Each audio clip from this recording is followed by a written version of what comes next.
whawhita ki o tua ko hiko mau pe ngai whenga maari e ke tukuange ato e ngai mea te lava mau ko tāpua ki te mihi o tua pea tikai ki hu kamata ki polokalama koe ni e hoa koe niko whampeki whaata loto toko ni mai e ki e o tua mafi u mau whawhita i te whamalo i e hua whamao ni o ne a Fiona ko hi pe ko ngai lelei ko toa pe o ke whaata mai ki mau fōu iai mau lalaka mai mau whanonga me aho ke aho koe a Fiona pe whai ko lawa e mahina whai ko lawa e tau ka toa kotoa koe a Fiona ata pea muhingai ke mau whawhita i te whamalo o lotu ke a Fiona ko hiko ki polokalama koe ni kuhiki ke ea ai mau whatawangi kai ai hani he whanongi ai pe hau ko tāpua ki ka tina o tolu mau whaamuia ki tāpua ki e ngahirea ho wholofola ka uhiki o nā mau takamama o pe me whinangalo e a Fiona e mau ilo i ko wholofola e a Fiona ko whinangalo o ia pe ko ne kātoa ia whinangalo o kui ai pe mau whiawhia ke lau mau tokan ke ai o kui ai ho ngai whekau ke teki mau tolu pe koe ho ngai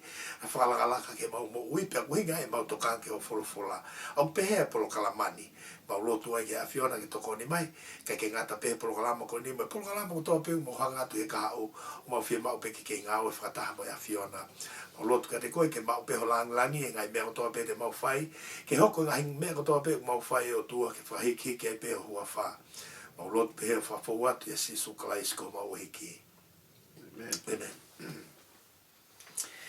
Amen o ko whawhitai lahi ki o tua mau e whainga maari koe ni honga koe ni pea whai aha tau ki toko ni no pepe me wholofola e o tua ka ku te ilo i whoki te lawe i pe ua ngat whoki polokalamani wai ni nau mea kia i aho weik pea ku hinga i mau e loto whaapa ke whai e whakatapu ma kehe ko hiko i polokalamani whaapa e aho e o tua ko iau ne whukāpui ki tau tolu i taimi ko toa pe pea tapu mo e ne awhio se a siono wono whare ke he ke hau weik e whonua me ngai haka toa pe whaapa i he kāinga tonga o ko whia wahe atu whaapa mo kutu lolo e ao i ko toa pe pena mo hata hape mea mai ke ki polokalamani ko whia ke whaapa i ko e o mea mai pe ko whawhetai lahi ke o toa pa ko whatawangi ke toko ni mai e ki vai taimi ne no te utuanga to e ki polokalama ko ni ko ki polokalama ko ni o ko ulau mai e me toi tapu i e tohi ko e kosperi a luke vai ta tolu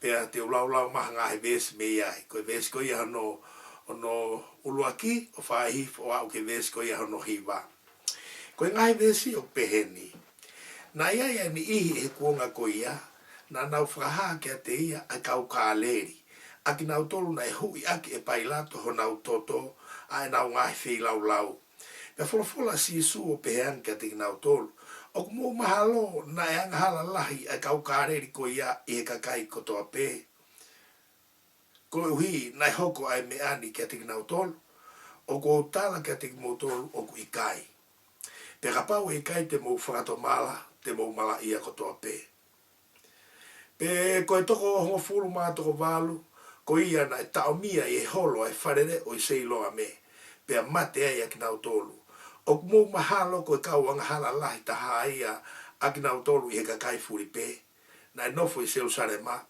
o ko tala ki a te mo tolu o ku ikai pe kapau e ikai te mo whakato mala te mo mala ia ko toa pe foki pe rani re aki foki ai whakatata ani na e tō i hingo ui waine ai tangata e toko taha ai akau koe whiki pe ha ui au kumi ha fua ai kana i kai ilo ia pe toki pehe e ia ke tau hingo ui waine wakai koe tau e tolu ko hao ke kumi fua i akau koe whikini kai ilo ia tā hifo ia koe hao kune whakatai ao ngai ai kere pe rea ia o pehean kia te ia eiki tuai pe ia i he ta oni foki kai aua ke ukeri takai mo tau whetuku ki ai he ilo e toki fua ia pe ka pau e i kai pe ke toki tā hifo ia ko ki i wholofola ia ko hanga lau mai ka tiki tau tō luko tui mahino o fua pe o whakatau mo e wholofolani ki he whahinga mea o kui koe whakatomala ko whakaukau koe ni uiheni o ku lau ngai foki he kakai ke si su ai ni ihi na e o whai nau whi lau pe hanga e pai lato whakapongi ki nau tolo hui a ki peho nau toto e nau ngai whi lau pe koe whakaukau koe i he kakai siu i he aho koe ia ngari koe kau kakai koe ni na e whakapongi koe kau whai anga hala ki nau tolo pe nau alu lewa o ki tala noa ka si su o kau ke me ani e hanga si su ange tari koe nika tiki nau tolu. O ku mō mahalo. Koe kakai koe ana e whakapongi koe e pai lato. Koe kauanga hala lahi taha ia. He si su o kou talatu ka tiki mō tolu i kai. Ka pau e kai te mō whato mala, te mō mala ia kotoa pe. O hoko toa e si su ia ke hene tala noa, na ia e toko hongo fulu maa walu, na e holo e wharere o ia e seilo ame. Pea nau mate e toko hongo fulu maa walu ko ia. Pea koe whakakau kau e kakai, ko toko hongo fulu maa walu ko ne pekia koe kau whaianga hala. He hao ai ni i, ka pekia hongo fulu maa walu ko e. Pea mtalange si su, o mō mahalo, koe toko hongo fulu maa walu ko ia, koe kau whaianga hala lahi taha ia. O kou talatu ka tiki mō tolu o ku ikai. Ka pau hei kai ke mō whakato mala, te mō mala ia kotoa pe. I he whakaukau koe, o ngō tala noa koe ni, o koe pe whuke taimi pehe ia te tau tolu, tau whakaukau mahalo koe kau whaianga la hala lahi taha e, a e koe e kui hua tori atu koe i tonga. Pe koe kau tama koe he pirisone koe i Nusila, pe koe whea veitu i mamani. Pe kai longa haka kai whai hia pe heo ame pureanga. Pe tau tuhu kotoa pe ki ai, koe kau whaianga hala ia, o nau whawhi paki ke pureanga, o nau mau la. O kuanga e si isu ia heni o mai whaitari o ngari ke. Tala mai e si isu, ka pau te honga eo whatatau e whamatala koe si isu te pe, o ku ikai koe kau whaianga hala lahi taha pe e ai hua tori. O ku ikai koe kau whaianga hala pe o tātiki te o hopo e whare hopo. E whakahongo mai rea ia si isu, pe si isu, ka pau hei kai ke mō whakato mala, te mō mala ia kotoa pe. Aia uhinga ka te au e wholwhola koe ni. O kulai au pito o ki tau tōlu e kakai, o tau nofo pe o tau api, pe o tau alupe ke he lotu, pe o tau nofo tau ataina, pe o hange, o ki kai lawe ha whahinga, whamala ia ka tiki tau tōlu pe tau pehe, ko tau saiange ki tau tōlu i he kau mea koe. Kai o me si sui e tari ka tiki tau tolu. O kumo mahalo ka kau whaianga hala lahi taha ia. Ani i koe ilo i he me hala ma nau tō onga koe whai i he kolo. I kai o pito. O kuhinga si sui a heni ki a tau tolu koe kumo ui. O to tonu ke tau wakai ki he tau tawhaaki whakatombala. Hanga si su o tae whakatombala. I hiki tala noa koe ni hoko hifo vesi o no ki he hiwa. Ai pehe si su he tala noa ni. Na ia e tangata, na e tō ene fuwhiki he ne ngau e waine. Pea tō a ahi atu ko taimi ke fua e fuwhiki ia. Ko alatu koe ulangi tau koe ke tori mai ke utu e tau kai ke ano fua. Pea toi alatu e ki he tau hono ua kui kai. Toi alatu he tau hono tō luku i kai pea talange ke tau ingoa tā fuwhiki. Koe uhi he kunehanga ia mau e kere kere. Tu no ai he kere malo e vai ne koe mai ni koe na ton ke fua ia I he ngau e fuwhiki. Pea I he tūnga koe ni hange ke te au ha tūnga whakawhare hopo e ni.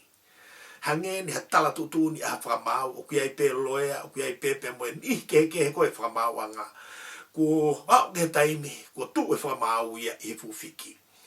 Aia nai whai ifo pe e ta e fua e fuwhiki ia na te ai whanongoi ka tutu ni. Kai ke whanongai ka tu tōni ko hame e whai ka te ia, au ngā holo pe ne nofo ana hango e vai ne, ko hui, he ako kai ki hawhainga me e hoko ka te ia. Ka kone hao koe e whakamau ia koe, e aho koe ni koe tau ene hono tōlu, pe e tau hingo ue, e tangata ana hingo ue, tā e whikini, tau ene tōlu e ku hao mai kai mau hafua. Ai e koe tōu kai ene tōlu e ku hao ke utu tau kai ke hafua ia. Tā ia pe whakauha ka tuanga kere ia ke ata, e ku ngō ue aku. Pe whai e tau tapa e tau hingo e, ka kongo mea e whakaukau whakawhare hopo. Hange koe ni, ka pau te tau whakaukau ki he meani, ke tau pehe, na ia e loe e ia e fuwhiki. Ka pau na pehe atu koe e tau hingo, e tangata koe he ana hingo e, tā e fuwhiki. He koutu iau ka pau na e kumi loe e fuwhiki, e loe e mau. He gue fwoi loe e e talamai e ia mea koe ni. Ten talamai e ia mea koe ni, e tangata eiki, talu o tō au heni, mo e ku fuwhiki. Tika ki hao koe hata o kou liriua o ke hatoe a kauke. O koe ki hao koe pe he kou liriua o mango pe te liriua o apere pe tau pe o tō au heni koe fuwhiki. O kou kei whiki tau koe ne tolu ke tō ahi mai o kou kei fuwhiki atu pe. Pe ke hao koe he tau ni o ai ke tāu ke pe he ke whaka au hao. Koe hao e whakaukau ki he natula koe o fuwhiki ta e pua ka pau na iai hane loea pe ko hatau kapo maana. Koe me ene o mai. Koe tau kapo ia koe koe ki toloi. Ka pau e hao hata mai o toi matau ange he lao. Tene o mai e whi whamatala koe ni. Talu peho o tō au koe fuwhiki pe a kou kei fuwhiki u te egu toi riu wai uiai mei ai. Ko mea ko mai ka tiki tau tolu he ni he koe taimi. Aku tau whakakau pe ki tau tolu koe ka kai lotu ki tau tolu. Pe aku te pe ke tau te ke walo kai hapa, te ke holo mui au, te ke hao. Ka kutokanga mai o tu aia, ko toi koe a mātiu malanga koe son baptaiso. I he mahe koe hono tolu, o pe taha ngahire a son baptaiso ai. Ko ia ke mou whakaha i e fua o ku ngari mo e whakatomala. Malo e fufiki ia, malo o pite tau mo e fufiki. Ka o fie mau ia ke fua.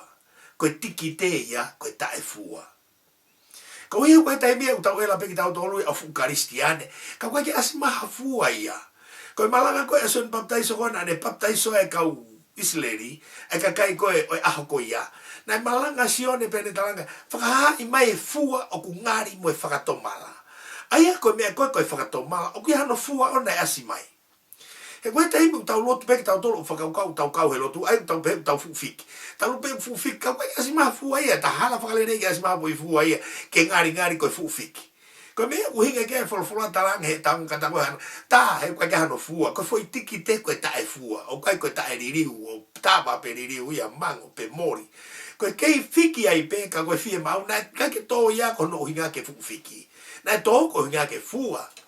He koto ia palo fufiko ni ka pana ni ia fu mori kai fua mau be ta fia ja nai ha nai go we he kwa ia tori he fua malo e tau piki tai he fiki he koto i ko tau tu unga e tau ui whakaristiane ga ia ko eni o ko tau whakakau to kua koe kau karistiane ki tau tolu ka wanga si isu hene o ako naki mo walo ki tau tolu mea ko eni mo whakato mala he ka pau he ikai te mo mala ia ko tope o koe taimi to whaasi o lalo ki tau tolu ke ta whaaki koe e ka kai ke he o ko ki tala noen ka ti tau tolu ko ku iko ka karistiane o tau whaatoka nga i tau tolu e ni hiko maula pe ko ni hiko nga popula pe ko ni hiko whaake mo whaakona pe tau whakanga i tau tolu ni hiko ia ko hi tau i ta whaaki tau tolu ko e lotu ka wanga si sui e tala no ko ni o mai hanga tono e whakaukau ko ni o ku ikai ko e kau whai anga hala lahi taha ia ko ia ke mo whakato mala he ka pau he ikai te mo mala ia ko toa pe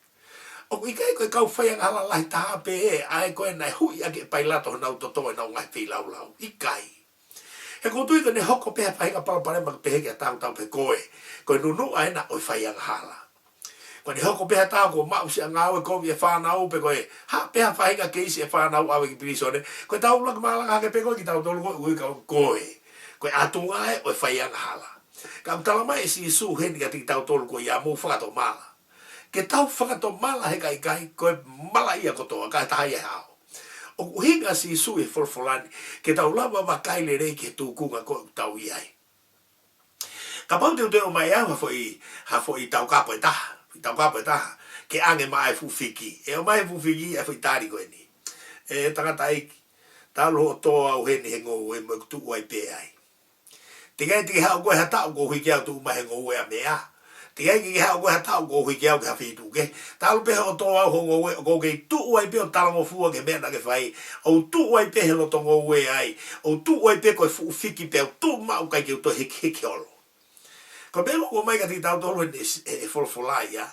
Ko fie mau ia ke fua. Malo mu e tu mau. Malo tu mau he lo tu ka ko fie mau ia ke fua. He koe tahi mi tau pore ki tau tolu, tau piki tai he ki lo tu, kai ke toi lava tuku ange, kai ke toi toi ngau ki he, pe ngau ki he. Malo ia, whakawhetai lahi ka sihowa e tau piki tai he lo tu. Ka kuanga e tāna koe nia o mai ka tiki tau tolu, ka pau i kai fua, o totonu ke tā ia ri langu tua a. Koe mea pe e whakakato mai ka tiki tau tolu, e taimi koe, i kai ke tau maua ia e fua, kua pau pe ke whakauha ki tau tolu ia. O mau inga ki tau lava whakatonga i heni. Koe rea whakatomala, koe liu mooni pe au tūlai ono ngāo e aki i wholawhola ai whakatomala. Liu koe e natula koe o i kakai. Liu e natula koe e kakai. O koe e whakatomala lahi au pito i he tohi tāpu ko lava o manatu i he hoa koe ni ko whaalawe pe au ki ai he ngai whitu ke. O whilawe i me whakatomala koe e kakai koe o Ninive. Whakatomala koe a Ninive. Alu foki a siona koe whekau he o tua ke alu ki Ninive. Kong tala noa whakatomala eni.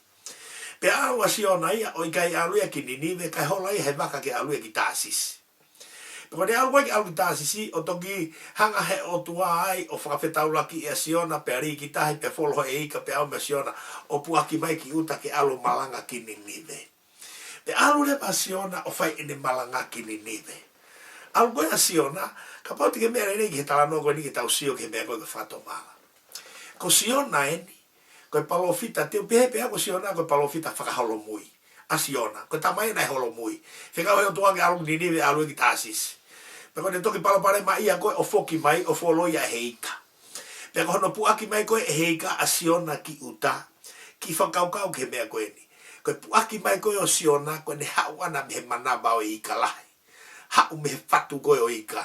Tāna ki whakataha siona mo kei nanga koe mautokoni a ika e ko ia he uike ko ia amo tuku koe ki loto ki hono fatu. No fo siona i loto ai. Pero hau koe a siona ko puaki mai koe e heika a siona ki uta palofita whakaholo mui eni. Ai ai ne holo mui, he koutui na lere siona ia i mua pena e whese a halua kau o turi ake kau tama koe na na muhu atu koe i mui hono tua. Koe ui he koe na tula ia siona koe ne toki hau ana me loto ke te o ika. Sai, pe arere siona, talange he o tua, toi whekawat alu o tala ki ni nive, to e aho e whanoa pe te u whaauha ni nive, ko whekau ia. To e po e whanoa pe te u whaauha ni nive, ko whekau ia. Pe patua tu rewa siona o lere, ko ni nive, ko e kolo lahia. Ka pau e alu hatahu ia ki ha whono i ni nive, e a uia ke aho e tolu mo e po e tolu, pe toki tō fuhia a ni nive i hono uia ki ha whono ai. Ai e pe to i tapu ia, ko e fukolo lahia e whanonga ia i aho e tolu mo e po e tolu. Ko nea o koe a siona koe ki nini ve, whamatala i tapu ia, lere a siona he fui aho petaha. Aho petaha. Ku os tofu hia kutoa nini ve e whanonga malanga siona. Ke malanga siona nai pe, o kuto e aho e whanoa mo e po e whanoa, pe e whakauha nini ve. Ko fui malanga ai. Ko me koe e whanongo koe e kakai, whanongo pe kakai ko toa pepe a, o ke tu i koe o ninive, au whamatala e wholofulana e whae ne whono ana ki ninive. Te tau au kai e kakai ko toa pepe, lui whae tu i me hono taloni, na ri ake hono taloni o naka, lui whae ki lalo ke kere kere, o whakaefu efu ia. A lui whae tu ia ko ninive, koe tulolo ka kato, koe me e koe o kutalanoa koe kui koe koe whakatomala. Whakatomala, ai tu i mwe kakai nau, alui po ki lalo whae nau li liu koe, ke nau onkai ko hui teria na whaauha ho nau kakai. Pe koe whakatomala koe ia, whakatomala koe a ninive. A koe whakaukau he katalanoa ni whoki nai whae si isu he māti ua he o fulmaua, o pehea e si isu. E tu uhake kakai o ninive i aho whakamau ai otua, mo e to utangatani. O whakahala ia e to utangatani, koe uhi. He na e malanga a siona ki ninive pe whakatomala ninive kai wakai. O kui hene si ana ulahi hake ia e siona. Ai ko me koe si o kia sisu ki ninive whanua tae lotu. Koe kolomu ene koe pure anga asiria. Unau tupe nau tolo whihanga hanga i peki isi leri maupe. Whikau ieni heko toa siona ke aluatu honau whiri ko ia. Alut ave kia e wholofola whatomala. Pe awa siona. Aluatu siona ki e kakai tae lotu. Alota siona koe palofita whakaholo mui. Koe ne malanga koe ninive peri liu e kakai pe alo lou e otua. Lo lou e finangalo e otua me hene hau hau. Talanga rewa e sisu ke kakai koe isileri, ke kakai koe e otua. E tu uhake a ninive he whakamaua e otua mo te utangatani. E hanga e ninive whakahalaia ki tau tolu. Koe uhi he nai whakatomala ni niwe ia i he malanga a siona. Kai wakai, ko ki tau tolu, ko tau os i hen i he kuonga nai mamane a sisu, pe tau hanga kalu se whai, pe tau he akau, pe amo terio he whonua loto, pe toi tu a sisu haere hake. Koe kuonga e nia u tau lotonga lere ki tau tolu he malohi koe o tua. O malanga i ki tau tolu i he kakai ko paptaiso he lau maari e maoni oni. Ke kau malanga ia koe kakai tō atu na e ako tohi tapu mana kai kata malanga whakau whakaholo mui he kai malanga ia. Ko siona, palofita whakaholo mui. Aia te whakaukau ke ahoni. Hei ai whoki mai poini whakawhare hopo, ka tuhake ni he whamauanga. na utala no ane nai ke whakamau anga koe whiki, ko te whakamau ene ta. Ko tau whakamau i koe he otua. He si su e tu hake ani nive mo e tau tangatani i he whakamau ai otua. O whakahala ia e tau tangatani. Koe uhi, he na e whakato mala ni nive ia i he malanga a siona, kai wakai o kui hene si anai au lahi ano e siona, o kai ke mou veriveria ke mou tolo e kakai ko ia hu whakatapu ke mou whakato mala. Kau i he rea whakatupu la vea. He kapau te tau e ke ane. Koe hae poini ani nive uluake. Koni nive. Na e malanga ia ni nive e palofita peta. Palofita peta, siona toko tape. Malanga pea ni nive palofita peta na ne malanga ia ni nive pea. Whakato malanga kai ko toa pea tau ke tu ipa na aluipa whakai vuefu. Na kai ke toa toko ua ia. Kapau te tau whakaukau ki tau tolu ka ki tau tolu. Kapau koe talanoa na si su ka ki tau tolu koe ni ao ni. O koe ke ilape te tau hao ki fe. Koe te whakaukau atu ata ka kita. Talo e tupu me whanau malanga. Koe whakato mala ia. O ka ke ilape ko foi fihange au e ni e whakato malanga ne whanau ai. Pea utoki ulu i o tare si su. Whakawhetai ki o tua. Koe whai pea wau ke tuunga ko ia. Ka kou whia pāpā ka ti tau tolu. E tu hate ani ni me whamau e o tua talanga si hoa. Ko ki mau tolu koe ni, peka pako si isu e whamau, e talanga ni niwe. Ko mau tolu koe ni, nai malanga i pe si ona toko taha, koe kakai koe na. Nai malanga whai whikau whiu e malanga pia tangi alu ia, hau e whai whikau e taha, tangi ia whetukutu ia, alu whai whikau e taha pia turi ia e kakai. E anga pe. Pea kuto tonu ke tau mahu inga ia i ho tau taimi whakatomala. He ka whakala ia i ki tau tolu si ona, o i lampa te tau hao ke langfe ia. Whe potu te tau hao ki ai. Ko wheha ko pui wholofola te tau hao ki ai, utala mai si isu, e tu hake ni niwe whahala ia ki tau tolo e whamau ai o tua. Foi poini e nia ni niwe ka ki toi kalo koe me ai. Ai ko tau leso ni tau whato mala pe tau nofo mau ai. Ko ui ki o toi manatu i ki tau tolo e ni niwe. He ka pau e talange ni niwe, malo e loto e motua koe na. Na e malanga e whaifegau, aluia malanga e whaifegau, aluia hoko mai me whaifegau, moene alo whanau malanga atu i whe mo whe, hala atake whawhakato mala ia. Te tau lawa whakafoki heni kia kita, koe hae tu unga na e whai mai maata, pea te hoko whakato mala. Koe mea hano ua, ka pau e tu haka ni niwe, e talanga ni niwe mewe ni. Ki whamau, eksea, whamau. Koe malanga koe na e whai pe he aho pētaha. Palofita pētaha, he aho pētaha. Ko mau malanga i koe e siona, whai pe e siona toko taha i he aho pētaha. Koe kakai koe ni. Talo no whaere ki nau tolu mo nau whanau malanga, o sea te tau pe wao ni, kuna wao mei tau te au me whanau malanga mo i kai pe whawhakato mala ia. O ko mai e siona ia hene whahinga whakaukau, ke tau lawa whakaukau, ke talanga si su e tu haka ni niwe whakahala ia e futou tangatani. He nai whakato mala ia, ani niwe i he malanga pe e palofita peta, i he aho peta. Ka wakai ke te ki tau tolu, pe nai whihange au e malanga ne tau whanau ai. Mo tangata malanga te tau whanau ki ai. Mo i kai pe ke tau whakato mala. O whakaukau tau mahape ko i malanga ia hano whiha. Ai whai whekau hano whiha. Neu toki ulu ia ia o tare sisu. Pea whakaukau ko whakamore more uanga hala. Ma lo ia teu hao pe he tata. Teu hao pe he tata. Kakapau e whai e ke lawa nini ve kwa i tata he tonu ia. He kong whima he wahi kia te ki tau tolu. Ai mea koe ure ake sisu, fola sisu, e tuku hake ani ni me he aho whakaosi, i he whakamau ai o tua whahala ia e tau tangatani. He na nau whakato mala ki tau tolu he malanga a siona, kai wakai, o kui hene toko tahalahi ange e siona. Ka mau te o maha po ine taha whakaukau, ke mau ki kalo, mo tau tangatani. Ke wakai iaka ni niwe, peko hae lahi e nau tuku aki i. E talamai e ni niwe, na e malanga e ki mau tolu, e palofita pētaha, i he aho pētaha, a ke fo i vesi pētaha. Ko malanga i kōni niwe, na kai ke hange ia koe ni o kou whai atu, ke whai e talanoa, pe auto e talanoa hake moeta. Ko malanga i kōni niwe, na malanga i akbea ni niwe fo i vesi koe hono whaa vahe tolu koe toe siona. Toi aho e whanoa, moi poe whanoa pe whaauha ni niwe. Ko ia pe. Na kai ke toi aloa siona ia, o toi savea i pe koe hae uhinga e whanoa, pe koe hae uhinga e mea koe, tala pe foi mea koe na tala mahi atua, a whanoa moi poe whanoa, a whanoa moi poe whanoa. Takai e siona ani niwe, malanga e palofita pe taha fu kolo lahi koe ni o ni niwe, nofo i heka kai to ono mano, nofo i ani niwe, malanga e siona, to taha pe, i he aho pe taha, ake fo i ves polo pe taha.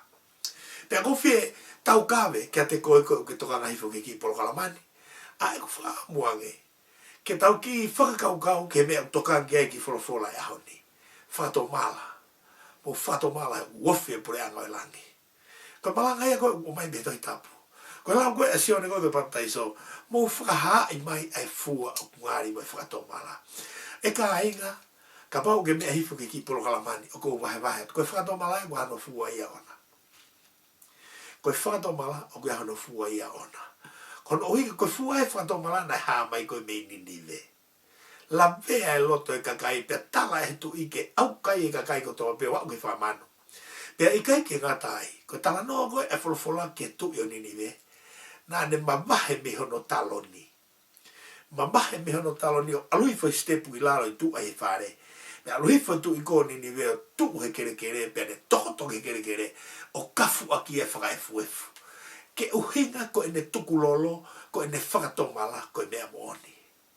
I he tala noa koe ni o ko whio mai heni e whakaukau, ko e fu ai whakatomala, ko e whetongi. Ka pau de behe tongi ai ko na tula ko te o mai be e fa to mala ko e tui tukuange hono taloni ko tau palo parema o ka loto fa cristiane he ko ta ko to pe o ko e pe no ki taloni talon de no be que la ve we ia da lo tu ka we mai te u i tau bito wi ai ke we e me ko elai pe ko ha ko tu nga ko sia si pe ko ho we kiau pe ko poto au ko sia si o na te ko tai ko toko lai e ka tu i fo cristiane te ta no pe no kitaloni ko foi fica o pure ta poto nga we pe te tu ni pe kai pe te la va fu la mi ai ka o pe to ki fili he ka kai ki o la poto ga lu ta ko te la va pe o lu ka ko me ko mai ka rita to ko tu ia ko ni ve ko ne la vea pe ko no lo to fo fola o tua ka ko na ia e hata o loa ki ka tuange atu ne tutu ni ke whonua. Riu ka wai loto ka kai pia, au kai ka kai ko tope. Ko me ego e kui ko whakatomala. Whaha i mai fua o kungari me whakatomala. Whaha i mai fua, ha mai fua kehe. Keke ngata hipo me he taloni. Tuange hono taloni ka hipo ia ki lalo. Na ke alu hipo e mono taloni o whokotu i tua. Ke ha ere hipo i tu i koni ni de o a fi hono taloni tua he kere. Alu hipo e tangata ko ni o whakaefu e kere. Pani aki a efu ko kere. Ko uhi ke i lo i he kakai ko toa pepe mahino ke o tua o Isleri ko whato mala. Me he tauhi whaka o tua mate. Mo whalala peke te au kore tuange hono taloni. Tuange hono taloni. Koe pe me eu te tuki tai koe tolo toki taki toi wei ki tai taha. Pa kou whiwa he mahi ka tiki tau tolo a koe ni. Koe fua e whakato mala. Koe tuange taloni. Koe fua e. He koe me o to luanga i te au te fu ofai. Peko ha to ulunganga o te fuko fuka ke lawa tu kuane. Ko hui ko sai ai pe ko feo hi moia pe ko maheni moia pe ha fua pe whakalauni ai au pe maalunga ai helo tu me fonua me kakai pe ko ke to lawa lui me utaloni. Ko tu yo ni ve ko ne faki pe ko ne fanonge folfola. Fanongo ke malanga pe taha e palofita pe taha he aho pe taha. Ko ne fanongo pe ko e tu i o ne afio i e kalanoa whelawei o pehe o tua Isleri toi a whanoa pe whauha ni nive. Si o loto a te tu ike a no whanoa. A lere a si ona alo nofo he tu a kolo o tari ke aho e whanoa ki hano whauha e o tua ani nive. Pe awe ke a whanoa whakahau whea ni nive. Kai ki hounga ia si ona ia hono hanga e o tua o whakangofua e ne malanga. Malanga a si ona pe ko lui koe kakai ia ko hao toi ita ia. He koutu i whapepe tau mea. Whaulu mea koe kakai ko whamui he eki o mai poha ni au ki poto po ato e whea mea. Au tau toi taka whehea ki tau tolo ni iko ia. Osi ko whaulu i mai ko tau loto ia, ko tau lotu ia ke o mai. Toi te kaka sione alo asiona ia, alo ia nofo he tua kolo. O whakakau ai pe tau whakaku, whakauha koe ki nini me. Te osi ilo hifo koe he o tua asiona. Hanga he o tua whakatupu hake fue koe rea, tohi koe repo, koe akau laula lape. La aina pe siona e toa whae pa toa kolokone ni ve. Mal hake siona e ahe tahe fu. A kau nei tupu hake pe pongpongi au ke wa taha. Heke ata siona toi ai. Te kai kei whia whiku mai fu a kau mate. Hao e unu whia kai fu a kau mate. Toi la aina siona. Pea e ke ange e o tua ka siona. O kuke mamahi. Talange siona iyo. Ko hui he koutoka ki fu a kau nang mal mai. Talange e o tua ka siona. Ka pau ke mamahi koe fu a kau na kai tiki hanga whakatupu. Pea ke whakakau. He kai ke uofa ki nini. Koe e kakai e toko ono mano una uno fui ai.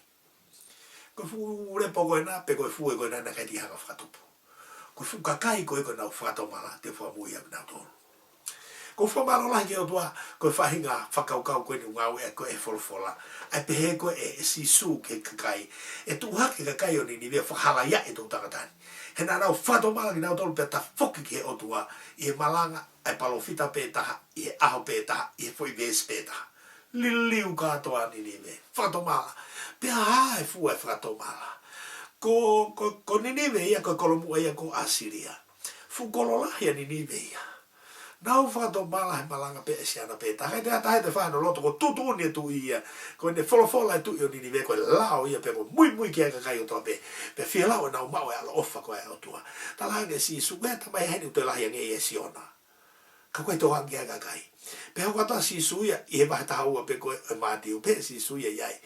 E toi tuhake, nai hawe kuini koe me feitu tonga, fe fine koe ui he toi tapu koe kuini o sipa, i tio pea. Ha uia ki Jerusalema, koe ne whanongo tala noa ana i he poto koe o Solomone. Te uhono fufononga pe ha uia me Afrika. O kui kai ke whanonga wakapuna e aho koe ia pe heka mea rere, koe whanonga lalo. Ke tau whakaukau kai ke mo ua hifo i he ku ma pepe ua fe i maile pe ha loloa o ha ulalo mei Afrika ke feitu koe ni koe o kuia i koe a Tevita a Solomone kalage sisu e tu hake kui ni koe sipa o whahala ia e tau tangatani kono uhinga he nai ha uia me he potu mamao ke ha o sio ke he poto koe o Solomone kai osi ko ia o kia tamai a heni o toi lahi ange e Solomone ko ia via mai ka kai asi o kiai ko uhi ai asi ku iai asi su he a ko ia o ku ikai pe hori ka kai ia ai kau siu ke na o mai o siu ke asi su ko aloia o tua o ku ia ha u e fe fine ta e lotu ko e me feitu tonga li ue ni nive ko fonua ta e lotu he malanga siona ka ko tau tolu ko tau falala ke o tua o ngawe ke si su he ne foi ko lahi ane greater lahiange ia ia siona, lahiange ia kuini o sipa. Ko whia tala noa ka ti tau tolu ke tau lawa whatongai. He koe tangata lahi koe ni, o kulotonga iaipe. O kuke iaipe, tangata lahi koe iau ke ahoni. O ko whia mahe, toka tō tāko ni, ko tangata lahi, tō tā lahi ia. Ko tangata lahi ene o Isileri. Koe lahi e, mea ni koe koe lahi. A sisu o lahiange ia i he kakai ko toa pe. Lahiange he atu i ko toa pe mamani. Lahiange ia he poto toa pe mamani, lahiange ia he palopare mako toa pe mamani, lahiange. Ta tau ai pe koe hao tau ngai palopare mako, lahiange si su iai. Ako te whia ki te ngai whautua, pe ako ula mei lelei pe au malama, lahiange si su e whautua ko ia. Lahiange pito. Ako nga pe whautua ia ngahi ki te te mamahi ia, kau kai ngalo me hoku loto, lahiange si su ia, he su ka mo e kauti mo e hafua, lahiange si su ia. Kansa mo ngahi ala me pehe. Nā ku ki tala noa whoki i he malanga wha peheni i tonga he retio, pe au hanga tukuanga he malanga rea koe. Kua uosima au heni, ai huhuta ofi e whahinga whakoutua koe 80s. Peka lo wange ni hio enge koe hae hu koe nage tuake televisione. Ko ta koe ne maa ni oni petanga ta he kai puke he 80s. Ai koe nea o peha tanga sis, o lahe a sisuea i hatoe mea he univesi koe ni utau iai. Tangata lahi. Ai na tarange si su koe ke kakai o hono aho. E tu haka ni niwe. O whakalai e tō tangatani. He na nau whatomala ki nau tolu i he malanga a siona. Kai wakai, kui hene taha, kulai ange a siona. E tu hake kuine wheitu tonga. O whakalai e tō tangatani. Koe uhi. He na hauia me wheitu tonga e lau maire lau ngeau ke hau sio ke poto Solomone. Kai wakai, o kui hene tō taha kulai ange a Solomone. Ko ia, ke mou whakahae, ai fua o ku ngāri mo e whakatomaha. Ko fua ko ku hae tau mo ui, ko tau ngai kai ngā te nau sio mai peo ilo ki tau tōru, ko hae fua. Ni hanga mai peo, ko pino me whikau ilo mehi fua, ko hae fua, ko hae ne mea whai. Ki tala mai kau mea, ko moto alotu ko hae fua, o nofua mamani o sio ke fua. Ko no hinga e o tau ka mei ai e toi tapu, ko ia, ke mou whakahae mai, ai fua, ku ngari mo i whakatomala. Ko tala no ki whakatomala, o totonu ki whakatomala. Ko ako naki koe o ilo e tohi ngā aua ka apostolo, whelawe i pēmai malang koe ke ka apostolo. Una uhanga tukuange e mea koe, o totonu ki whakatomala. Ai kakai ko tope, i he potu o tope. O tau kaua e mo ki tau tolu. Whatawa ke toko ni mai eki, ke o ki tau tolu ke tau lawa, o whai e tau tawha aki ko e whatau mahala. Ko os whakatahe o tua aia e kau malanga. Ko os whakatahe o tua aia e kau whaiwhekau ma ngai whitu whaianga lotu. Ke tau whanongoha e wholwhola e o tua, pia tau mau lawa whakatau mahala. Kone niwe, vespeta. Ko ki tau tolu. O malanga e ki tau tolu mea se nese o tau ngā whakaha. Ka ke toa whitu he toi tapu hono na fui a ki tau tolu he kau tangata e ki whaiwhekau me kau malanga o tau kuongani. Me kai me whakatau mahala hi. E talanga ni niwe ki whamau koe a whakaosi. Nā malanga e ki mātolo a ki whai vespeta. Pea mau hou a ia i hau e malanga pea mau ta whoke o whakatau mahala. Koe tō tangatani. Koe tō tangatani. Kua osi, hono malanga i tau tolu, ia se nese o tau ngea whakaham. Kai toi a whitu whakapuripuri e toi tapu. Hono a au mai e kau whaiwhekau mu i tau tolu utake ngai loto. Koe whenga ke tau whakatau mala. Mua ko loto pe ke tau whakatau mala. O kou whukotu uat, te gai ke tuangi ki programa koe ni. Kou whukotu uat, whewhe. Ke pore, ke whaiha o whakatau mala. Koe whakatau mala o pehene. Koe te vepeangi ke o tua, mōni pe o tua, koe tangata whaianga halau. Pea ku whakatau mala i e whaianga hala. Pea ku whakawhi mai rewa si su ke ku loto ke mu ui loto i te au. Pea wongo i rewa ku tau ataina me heanga hala. He kai ke no whanonga e whiri hono hori ki tau tolu. Ka ku hiu tau poto he vete angi ki o tua e tau anga hala. Whewhenge ki ai whakatau mala mo au he whiawhini. Ki ai whakatau mala mo au he whiawhini. Lot whatahange mo au ki lot koe ni. Ko ki lot whakatau mala pēne a whewhenge ki kau ai. O kounga kia te au e tala noa tai tapu. Pe te uwhai i whatomala koe ni i hauan. Ani mui age, ka pau ke mui mai ka te au, ke ta whanonga whakata. E o tua mafi. O kua whatomala. Me he e kua ka hala ko toko toa pe. O kua wete atu ke a Fiona. O kui kai ke ulawa ma oni e te au pe. Koe ma oni koe mea ia e a Fiona. Tang ke ofa whaata mai ia sisu ke uinasi ai. Pea ko tu lolo atu ke a Fiona. Pea ko whaafe atu ke a sisu na ke whekau mai. Ke hu mai ke hukuloto. Ko whaava atu hukuloto ke te koe. Hu mai ke hukuloto a Fio ai. Pea te hoko ko tō taha o whanau. Pea ke lang pea a Fiona. Ko lotu pehe ke a te koe ta mai. I hua whasi sukalaisi.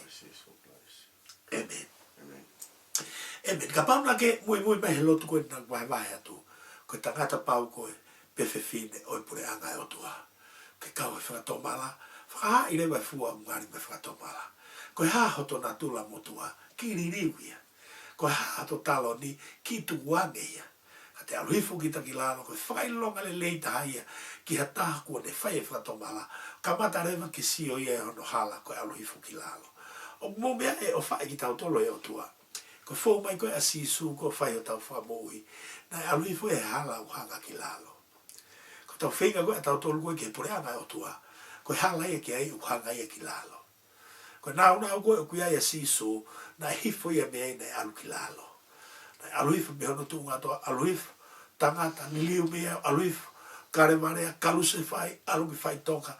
Pea toki hake me iai kua ke takere koe o he tesi. Nai alu ki a sisu. Pea koe hanga e whakaukau e whatomala ko tau uki lalo. Ka mata rewa ki tau whawai mai ke o tua.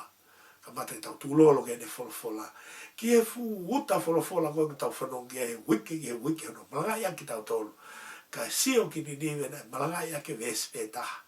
E tangata petaha. I he ahu petaha. Pea whatomala ki tau tolu. Whawhitai ke o tua ka pauko ke. Tari arewa whatomala e whewhini. Mui ke o tua. Tuange talo ni hifo mi ai. Whaha e fua o ngari mo e whatomala. Ke tau lotu. E o tua mafi umau whawhitai atu ke a Fiona. Ko hiko toko ni mai he whewhini. Ko ki programa e ne taha ko mau wahe atu ke kakai. o fi ma nga o la mari e pe foto e afiona e fitu o to pe o ngona e proklamanī ko wiki whanau kia ni unau fia mao e mo ui pena o inasi e whamu e afiona. Malo to koni mai, malo tapa ki nei whare, ni peke ube ngā ue, ma whawheta i kia afiona, au kia ngai whamore whapaanga iai, ma fia mao to koni o tua whai, mai pe tolu hapa me langena, a ngai ngā ue kuma wala ke whai ki lang pe afiona, pe whakahiki ai ho ua wha, ka kohono ola le li kaha, ke iai hanga kai, ke whakahaufi ke pure anga o afiona. Ma lotu ka te koe o tua to koni mai, ka te ki mau tolu kou whai whatongia, o baby, o me whakau kau le lei, ke mau malawa wha, mau ngai ngā wha. Mau fia lahi apita he fia fini, ke whakawhi ia te tāpuak, me whamanu ia, whakamalo e whare, whitu mau ngā ui ai, malu i me ngai haa ke hoi nā tula, me he haia, he matangi, pe kai haa, pe haa whahinga mau, mau lotu ke a Fiona, whakawhi mani ihi, whakamalo i ki whare koen, whatau taina i nau tolu me haa o e nofo e mamani. Mau lotu ka te koe o tua ko tāpuak i ke whaka, whonu mai, pe te whakeresi o mau ki i ngāwe a ngāni e a Fiona, pe te lang e pe o hua wha. Mau lotu pe o whawhau atu e sisu ka laisko alo, ko mau whamui. Amen. Amen. Alors,